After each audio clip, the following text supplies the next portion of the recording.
ہم سے موسیٰ بن اسماعیل نے بیان کیا، ان سے وہیب نے، ان سے حشاب نے فاطمہ کے واسطے سے نقل کیا، وہ اسما سے روایت کرتی ہیں کہ میں عائشہ رضی اللہ تعالی عنہا کے پاس آئی، وہ نماز پڑھ رہی تھیں۔ میں نے کہا لوگوں کا کیا حال ہے؟ تو انہوں نے آسمان کی طرف اشارہ کیا، یعنی سورج کو گہن لگا ہے۔ اتنے میں لوگ نماز کے لیے کھڑے ہو گئے۔ حضرت عائشہ رضی اللہ تعالی عنہا نے کہا اللہ پاک ہے۔ میں نے کہا کیا یہ گہن کوئی خاص نشانی ہے؟ انہوں نے سر سے اشارہ کیا، یعنی ہاں۔ پھر میں بھی نماز کے لیے کھڑی ہو گئی، حتیٰ کہ مجھے غش آنے لگا تو میں اپنے سر پر پانی ڈالنے لگی۔ پھر نماز کے بعد رسول اللہ صلی اللہ علیہ وسلم نے اللہ تعالیٰ کی تعریف کی اور اس کی صفت بیان فرمائی۔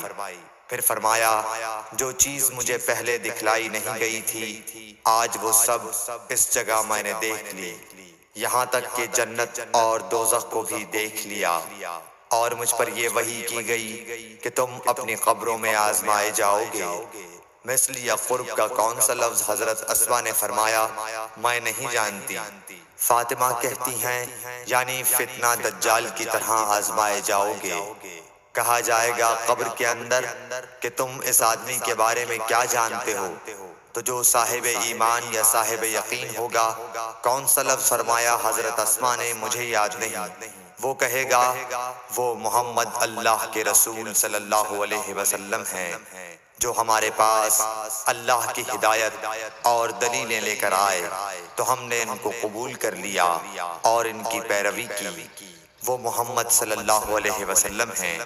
3 بار اسی طرح کہے گا، پھر اس سے کہہ دیا جائے گا کہ آرام سے سو جا، بے شک ہم نے جان لیا کہ تو محمد صلی اللہ علیہ وسلم پر یقین رکھتا تھا۔